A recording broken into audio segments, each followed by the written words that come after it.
Ya, kali ini saya akan menjelaskan tentang pengertian model pembelajaran open-ended. Jadi, open-ended adalah prinsipnya sama dengan pembelajaran berbasis masalah, yaitu suatu pendekatan pembelajaran yang dalam prosesnya dimulai dengan memberi suatu masalah kepada siswa. Bedanya, problem yang disajikan memiliki jawaban benar lebih dari satu.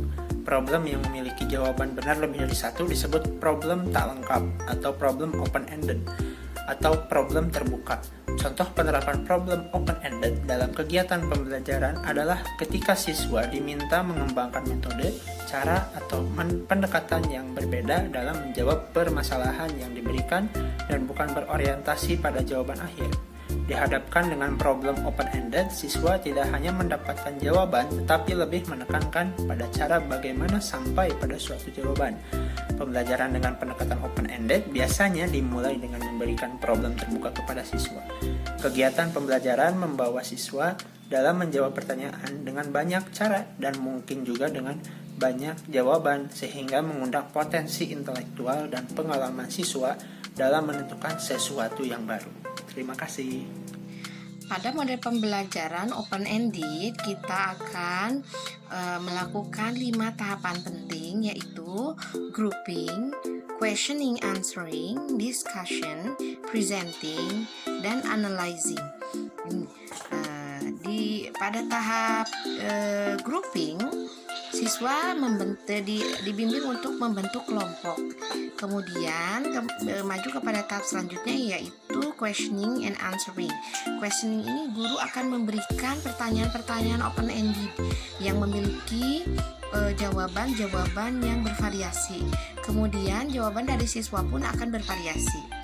Setelah itu kemudian siswa akan melalui tahap discussions, yaitu akan berdiskusi mengenai masalah-masalah yang tadi sudah dikemukakan. Setelah itu kemudian siswa akan mempresentasikannya baik sebagai perwakilan kelompok ataupun pribadi. Maka setelah dilakukan presentasi 1 dan 2 kelompok atau seluruh kelompok, jika kelompoknya sedikit, maka satu sama lain akan menganalisis kesamaan dan perbedaan, dan itu dapat saja terjadi kembali diskusi.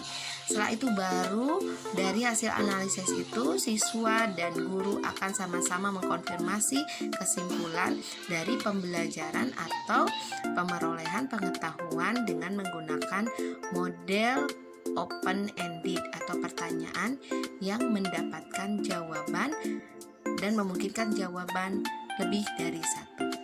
Assalamualaikum warahmatullahi wabarakatuh. Saya Yuyun Yulianti Hidayat dari kelompok 2 Magang Matematika akan menjelaskan tentang karakteristik dari model pembelajaran open-ended.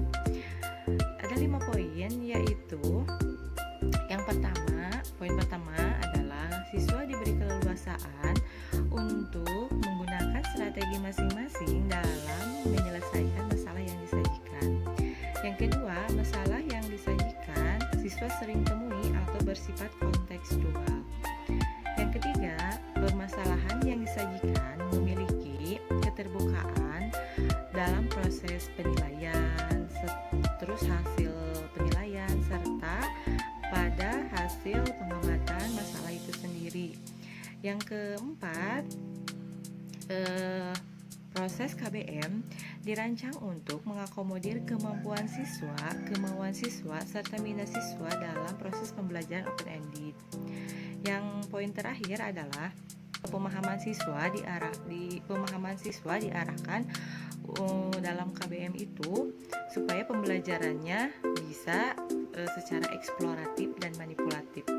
Kelebihan open-ended yaitu siswa menjadi aktif dalam pembelajaran, siswa mempunyai banyak kesempatan dalam memanfaatkan pengetahuan dan keterampilan matematik secara komprehensif. Siswa yang memiliki kemampuan rendah akan menyelesaikan masalah dengan cara mereka sendiri. Siswa akan termotivasi untuk memberi bukti atau penjelasan, dan siswa akan memiliki pengalaman untuk menemukan sesuatu dalam menjawab permasalahan. Adapun kelemahan open-ended yaitu akan sulit untuk membuat dan menyiapkan masalah yang bermakna bagi siswa.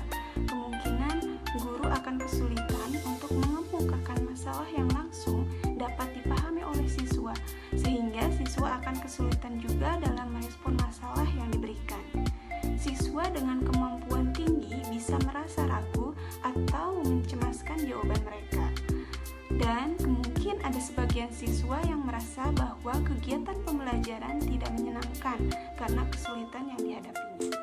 Ya, selanjutnya di sini saya akan menjelaskan media pembelajaran matematika menggunakan model open-ended.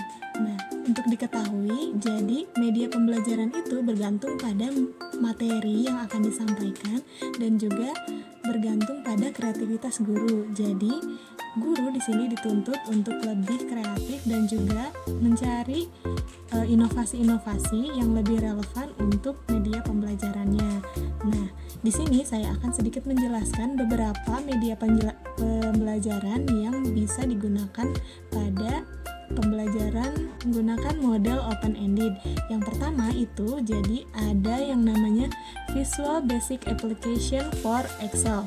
Jadi media ini merupakan media interaktif yang harus dibuat oleh guru dengan sedemikian rupa sehingga nanti siswa akan menggunakan salah satu produk Microsoft, yaitu Microsoft Excel, sehingga nanti para siswa akan belajar secara interaktif menggunakan software tersebut. Nah, mengenai isinya bisa disesuaikan dengan pembelajaran atau disesuaikan dengan materi yang akan disampaikan. Nah, lalu yang kedua ada menggunakan media visual. Nah, media visual sendiri merupakan media pembelajaran yang bersifat bisa dilihat seperti itu ya. Jadi contohnya itu ada gambar, lalu ada diagram, ada juga foto, kemudian juga ada grafik dan lain sebagainya. Jadi masih banyak contoh-contoh media visual yang bisa digunakan oleh guru. Selanjutnya ada salah satu media yang digunakan dalam pembelajaran pecahan, namanya itu domino pecahan atau domika. Nah, jadi ada salah satu penelitian yang menggunakan media domika ini untuk pembelajaran pecahan. Nah, dari hasilnya tersebut terbukti bahwa dengan adanya media pembelajaran domika ini, anak-anak akan lebih aktif dan juga lebih kreatif dalam menangkap materi. Jadi anak-anak itu bisa mendapatkan berbagai macam jawaban untuk menyelesaikan masalah. Nah, domika pecahan ini merupakan permainan kartu. Jadi ada sebuah kartu seperti kartu yang ada titik-titiknya itu, sehingga anak itu nanti akan belajar pecahan menggunakan kartu tersebut. Nah, sehingga nanti pembelajarannya bisa disesuaikan dengan guru, sehingga anak-anak bisa lebih aktif dan juga lebih bisa memahami materi tentang pecahan. Oke, mungkin sekian saja penjelasan dari saya. Jangan lupa klik like dan juga boleh komen di bawah. Terima kasih buat teman-teman yang sudah nonton video ini sampai akhir. Mungkin akhir kata dari saya, terima kasih dan wassalamualaikum warahmatullahi wabarakatuh.